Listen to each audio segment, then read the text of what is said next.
Igor Bezinovic.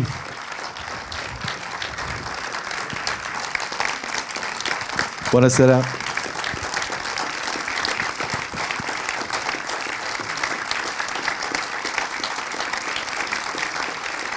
Grazie mille.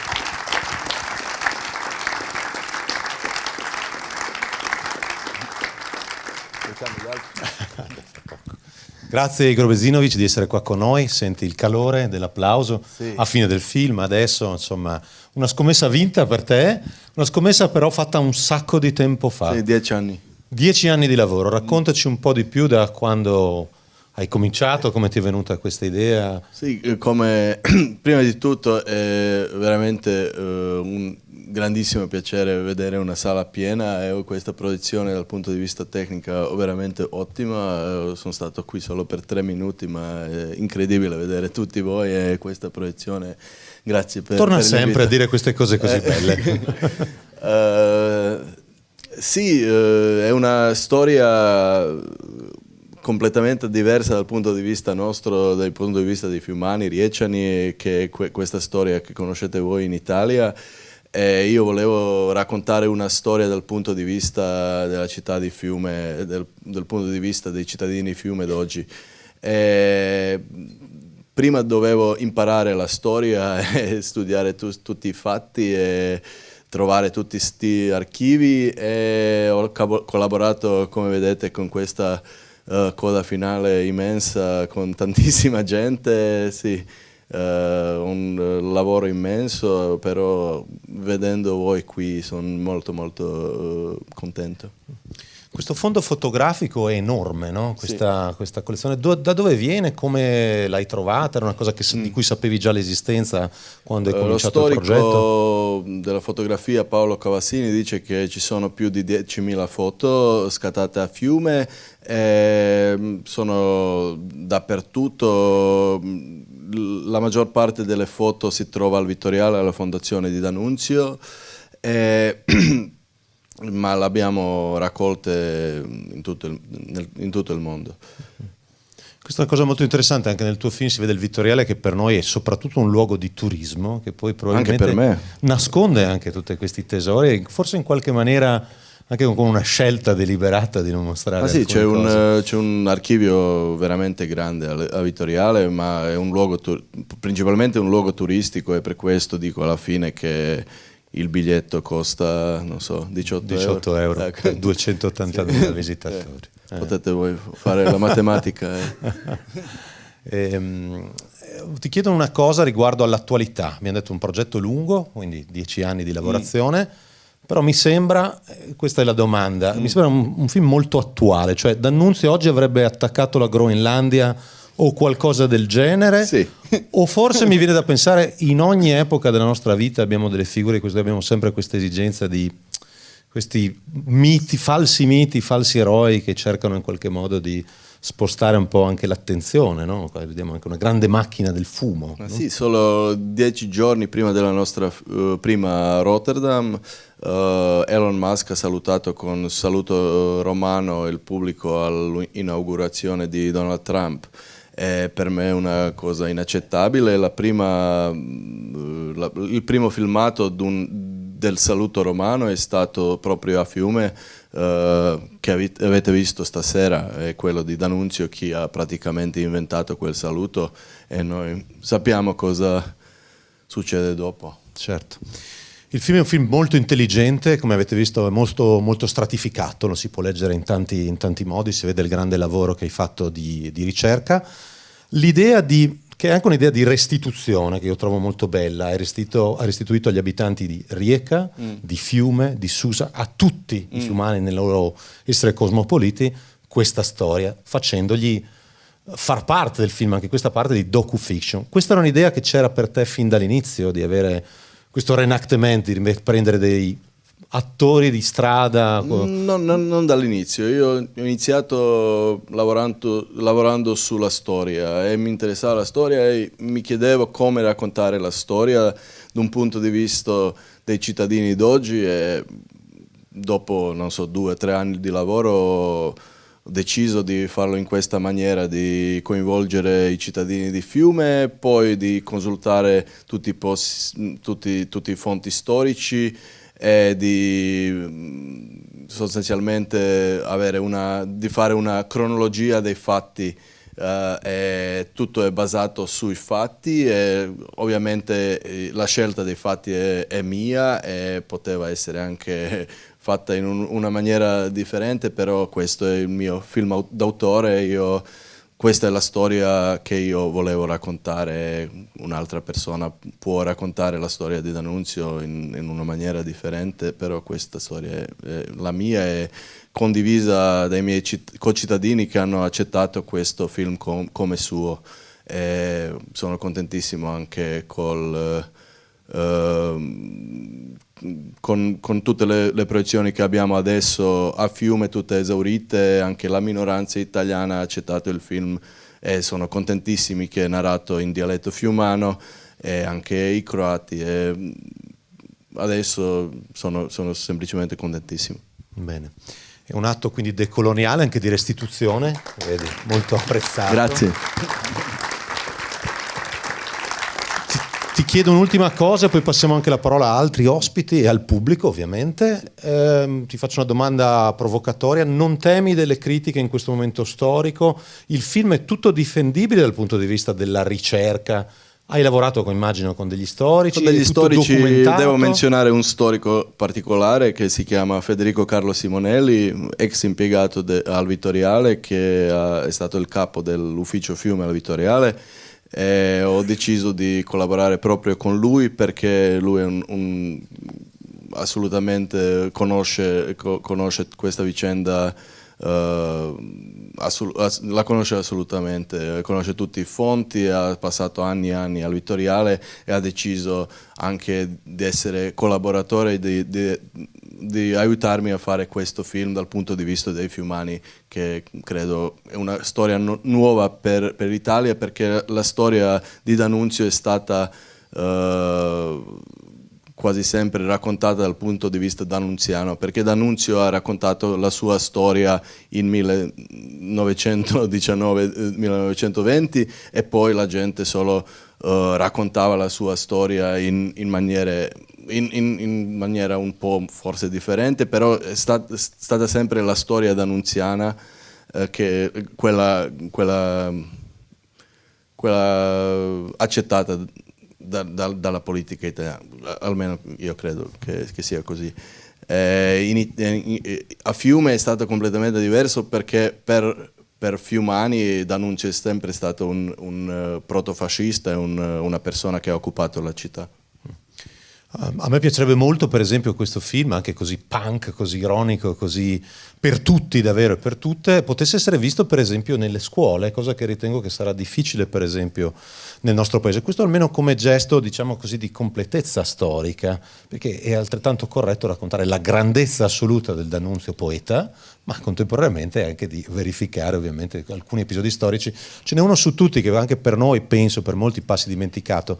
È la prima volta, dopo il momento in cui il generale Bava Beccari spara sulla folla, che degli italiani si trovano a sparare nella famosa 5 giorni del Natale di Sangue, si trovano a sparare contro degli altri italiani. Succederà di nuovo durante la Resistenza. Quindi è una pagina drammatica anche per la storia italiana. È una pagina stranissima perché D'Annunzio proclama la guerra al suo proprio Stato e poi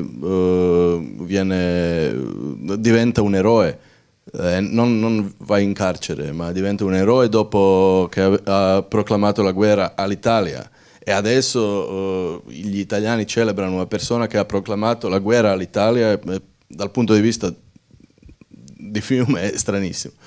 C'è una piccola meraviglia, poi chiudo, che è questo frammento sonoro di D'Annunzio. Grazie, perché questa voce che ha D'Annunzio rispetto a questo personaggio così epico veramente stride. Non possiamo fare voice shaming, che sarebbe scorretto, però ecco, insomma, dopo tutta questa narrazione di questo titano che poi si basa molto sulla sua voce, sulla retorica, compare come una figura davvero minuscola. Era un frammento che nessuno di noi conosceva, quindi hai fatto un lavoro eccezionale di ricerca. Però potete trovare questo frammento su YouTube. Grande, prima di andare a letto potete stasera ascoltare. Bene. Allora,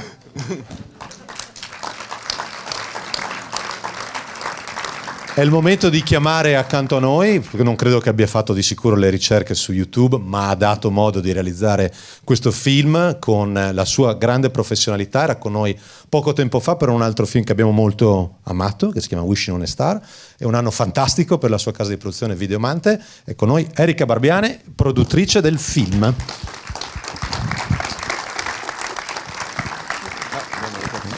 Grazie Erika di essere di nuovo qua. Come vedi, per i tuoi film c'è sempre una sala molto piena. L'astrologo ha detto che ho Giove in Trigono non so dove. Wishing on a Star, per chi non l'ha visto, è un film basato sull'astrologia, e quindi rieccomi il mio anno. Allora, diamo le spalle almeno io, a Igor Bezinovic. Dici com'è andata in questi 10 anni di progetto. Allora, sono lunghe gestazioni ovviamente, e sono dei documentari complessi proprio perché la forma si trova facendo, no? Non c'è, anche dal punto di vista suo, della costruzione, del montaggio, di come avrebbe coinvolto gli attori.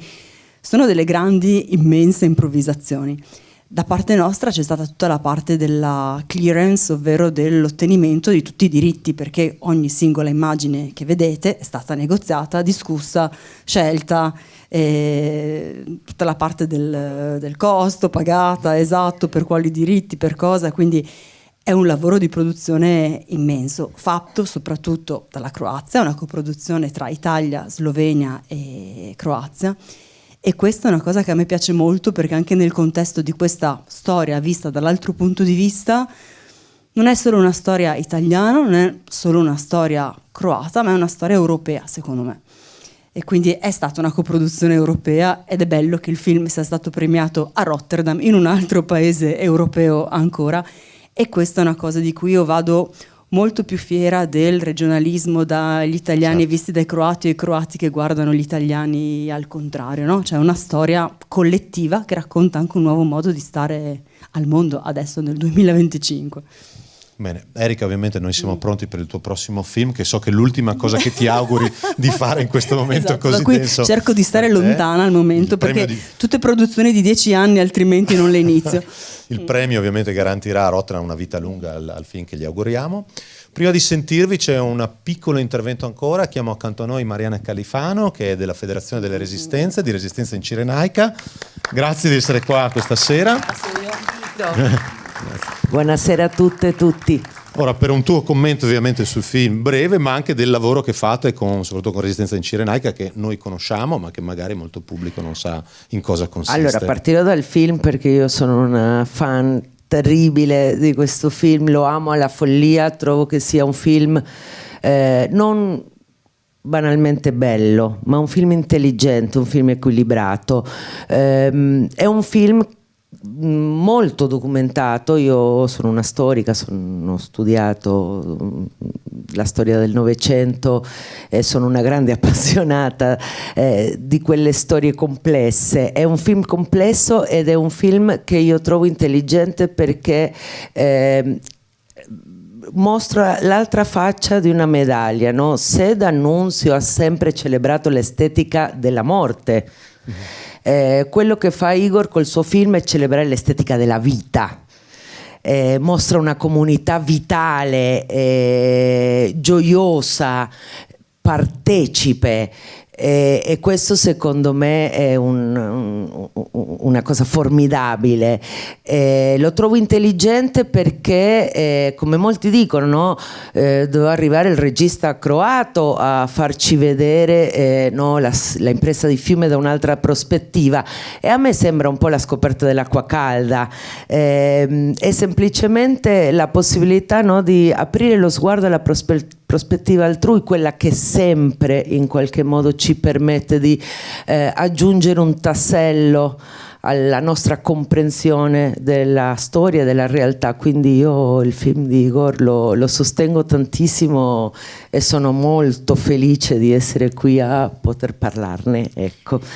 Il brevissimo, per chi dice adesso questa qui da che pulpito, quest'anno sono 10 anni di lavoro. Io faccio parte di un cantiere permanente culturale che si occupa appunto di storia e divulgazione recitazione, ci siamo concentrati sempre sulle tematiche del colonialismo, della lotta partigiana e soprattutto dell'idea di una resistenza che fosse una resistenza meticcia, e quindi cercare quindi un comune denominatore in tutte le lotte di resistenza all'imperialismo, al colonialismo e al nazifascismo. Lo facciamo da molti anni e ormai sono 5 anni che al nostro lavoro si sono unite tutta una serie di gruppi di altre città che in qualche modo hanno preso spunto e con cui abbiamo creato una rete e con cui siamo molto felici di sostenere lavori come questo. Bene. Grazie. Benissimo. Sì, certo. Okay. Bene, è il vostro momento, c'è un microfono in sala, alzate la mano e potete esprimere pareri, dubbi, curiosità. Chi rompe il ghiaccio? Se il suono non gli è piaciuto c'è Eric Nardini con cui lamentarsi, l'abbiamo volendo. segnalato, quindi, adesso lo indichiamo anche. No, invece visto così su grande schermo un lavorone davvero.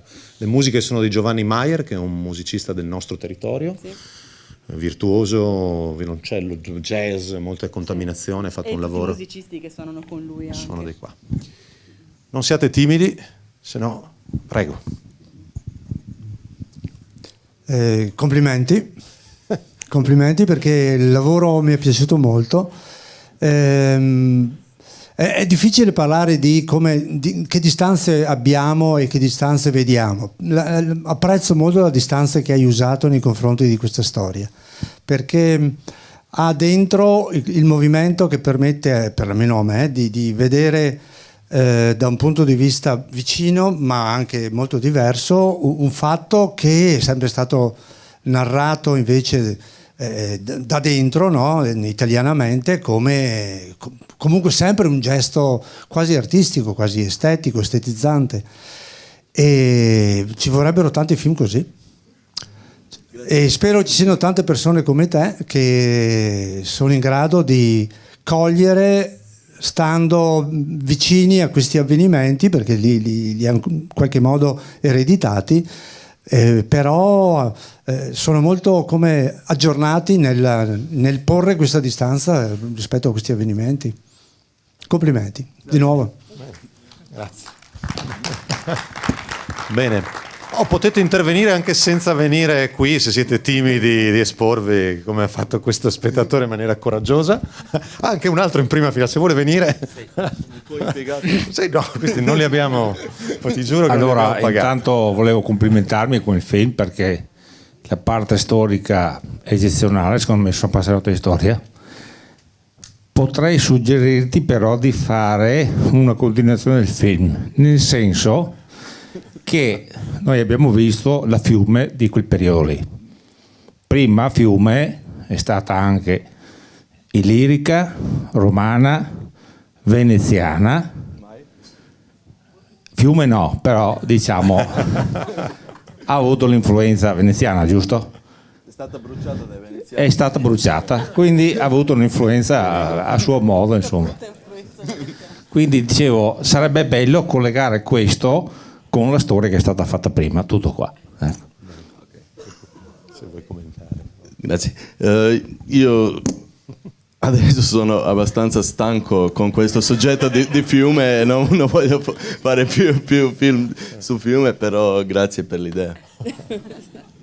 Ci sono altre domande? Qualche mano alzata un po' più in su, magari, se avete curiosità, apprezzamenti.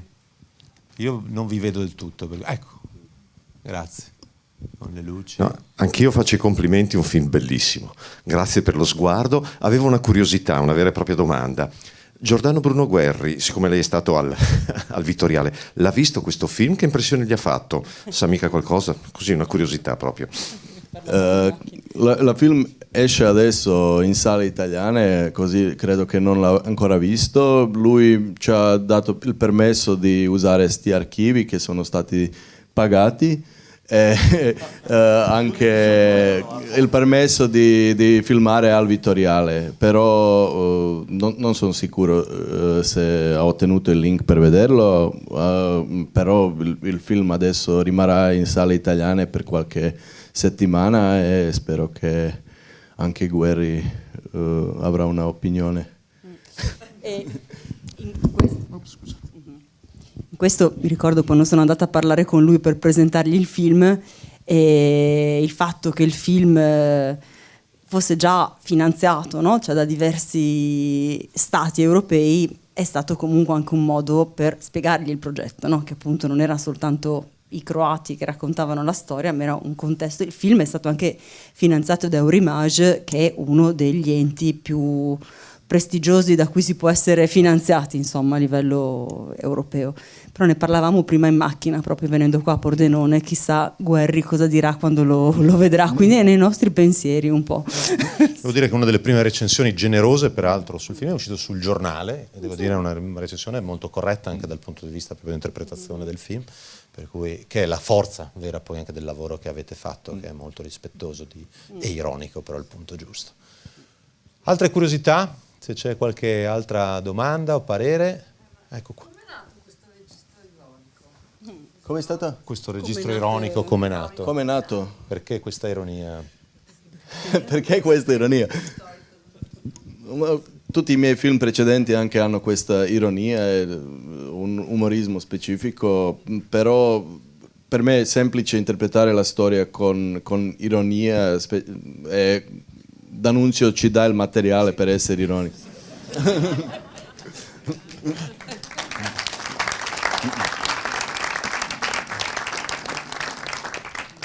Qualche altra mano alzata?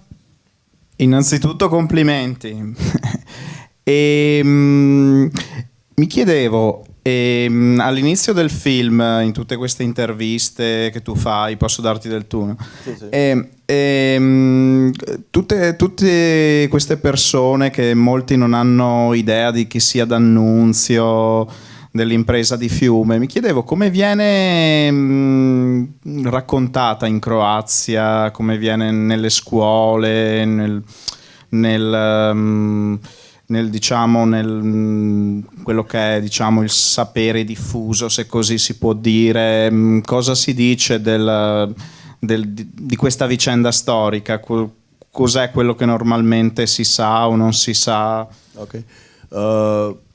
A Fiume ci sono 4 scuole elementari italiane e un liceo italiano, e alle scuole italiane si impara D'Annunzio dal punto di vista italiano perché hanno lo stesso programma come in Italia, però nelle scuole croate io personalmente non ho imparato niente di D'Annunzio a scuola, neanche dal punto di vista letterario, neanche storico, e questo è stata una motivazione abbastanza grande, se non principale, per fare questo film, perché ho capito che non impariamo questa storia importantissima della nostra città, principalmente perché è così complicata, o era complicatissima, ma io volevo renderla più digestibile o facile per capire alla gente in scuole medie, ai studenti in scuole medie principalmente,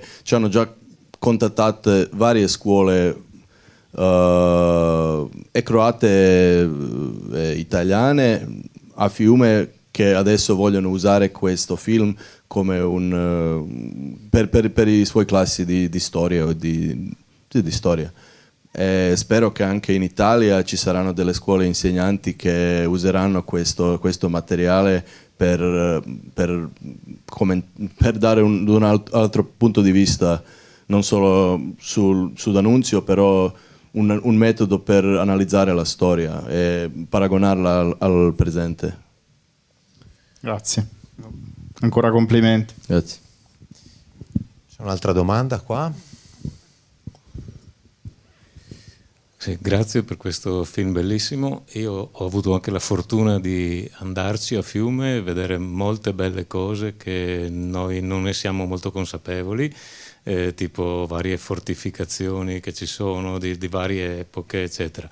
Ma in particolare ho avuto la fortuna di avere una guida croata della minoranza italiana che ci ha spiegato come Fiume sia di fatto proprio una specie di città-stato, tant'è che così ci diceva, volevo appunto avere eventualmente una conferma da lei, che durante il periodo jugoslavo hanno fatto anche un po' fatica a integrarla, nel senso che uno di Fiume dirà sempre che è un fiumano, non un croato.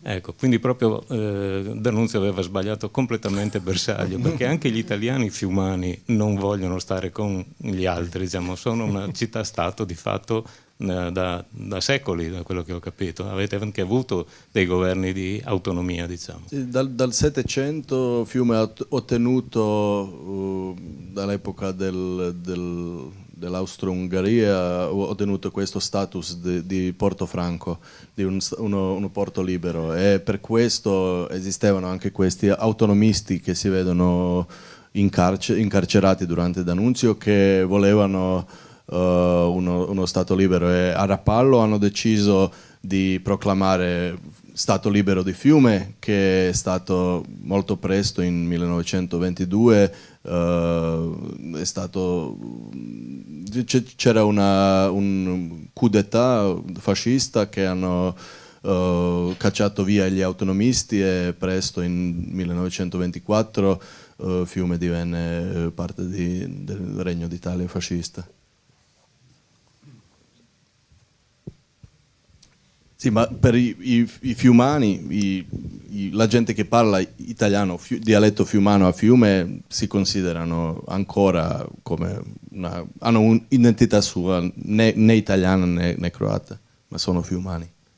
Io invece sono di Sušak, della parte croata, e la mia identità nazionale non mi importa tantissimo, però nei miei documenti c'è scritto croato.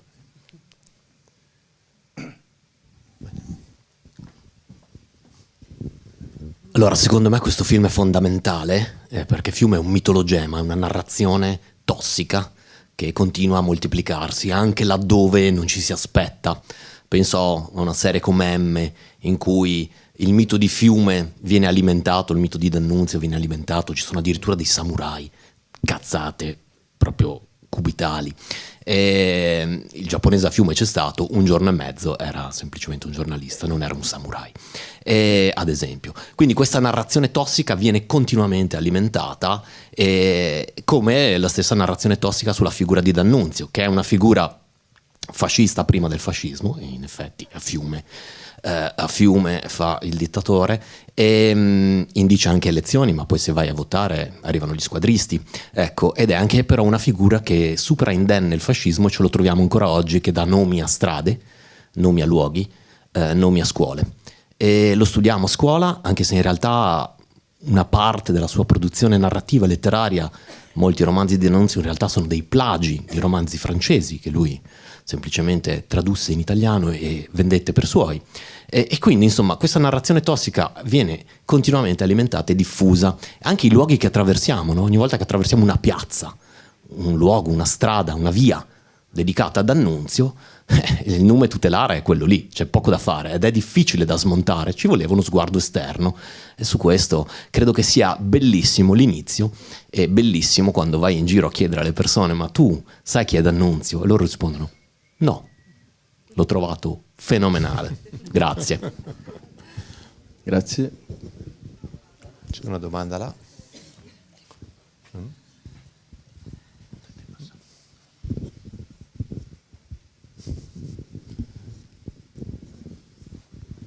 No, scusami, io penso di essere l'unica, non so se sia fuori luogo, nel senso che quello che diceva lui, quando le persone sono state intervistate hanno detto di no, io italiana, con la cultura italiana, con il ricordo di scuola di D'Annunzio, sono rimasta male. Ma come mai?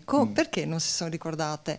Perché per me, ripeto, per lo studio che ho fatto, per me è stato un eroe, cioè a causa del trattato di Versailles Fiume era rimasta fuori, perciò lui ha fatto di tutto poi è stato chiamato dai fiumani, almeno questo è il ricordo che ho io, cioè vieni in aiuto, che qualcuno ci aiuti a ritornare ad essere italiano. Perciò sono stata un attimo così, dopo il lavoro che hai fatto, nulla da dire, però sono dall'altra parte, cioè è questo quello che ho studiato, okay. E per me è questo che è D'Annunzio, per me è stato un grande, voglio dire, per quello che ha fatto, e non penso se fossi qui adesso andrebbe a conquistare la Groenlandia, per me no. Aveva un ideale. Okay. No, per me è importantissimo ascoltare questa domanda e grazie per questo, in questo ambiente quando 4 persone dicono complimenti ti serve il coraggio per dirlo, e complimenti per questo. È vero che è stato invitato dai Fiumani, ma è stato invitato da un parte dei Fiumani. A Fiume c'era il gruppo che si chiamava Giovine Fiume e un gruppo che si chiamava militare che si chiamava Legione Fiumana, e sono loro che l'hanno invitato. Però presto dopo, già 3 mesi dopo, hanno fatto il referendum, il plebiscito, e i fiumani hanno detto no all'occupazione di D'Annunzio, hanno detto che non vogliono essere occupati più, e questo entusiasmo dall'inizio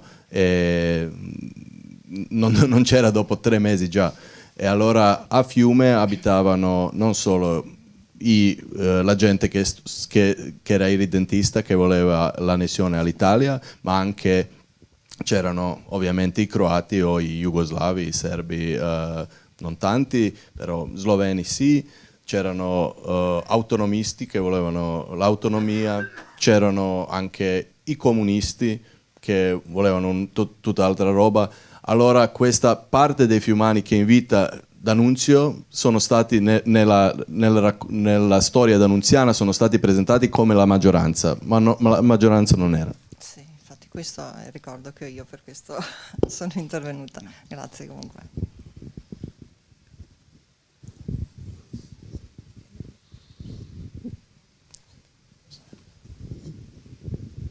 Sì, i complimenti per il film, però non sono d'accordo con l'intervento del signore, non in tutto. Cioè io distinguerei 2 momenti in D'Annunzio, cioè questo qui che è un po' una pagliacciata e il D'Annunzio poeta. Spesso le grandi persone dal punto di vista umano o anche diciamo politico, tra virgolette, hanno dei grossi limiti. Cominciare attori, registi e quindi anche i poeti. Poi questa occupazione, la inserirei anche nell'area che girava un po', se noi pensiamo anche a Pascoli, per me è un grandissimo poeta, ecco, eppure era per l'occupazione della Libia, cioè c'è una volontà di sopraffazione, di colonialismo, e quindi questo è chiaramente negativo. Però la validità del poeta Gabriele D'Annunzio può essere sottoscritta non solo da me, ma da persone che ne sanno molto più di me.